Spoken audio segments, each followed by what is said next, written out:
أنت في هذا الذي يقرأ لا القرآن 3 أيام يعتبر هاجرا للقرآن، يهجر القرآن والعياذ بالله. Orang yang tak mau Al-Quran itu termasuk orang-orang yang tangga untuk mau Al-Quran. القرآن في البيت وفي السيارة بس ما يفتح ما يقرأ، لا حول ولا قوة إلا بالله. Baca Al-Quran di rumah, baca Al-Quran di سيارة dan nang mobil yang cuma tak pernah buka. بعض الناس ما يقرأ القرآن في القرآن في رمضان، إذا جاء رمضان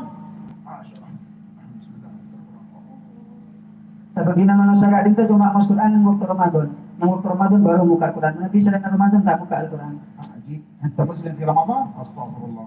Kenapa sampai setelah Islam cuma waktu Ramadan? Yang selain Ramadan sampai tak setelah Islam? Ramadan nanti Quran? Selain Ramadan semua Al-Quran? Isra. Intabih. Hati-hati. Intabih. Saya ingin. Labudda kulla yawmin takra Quran walau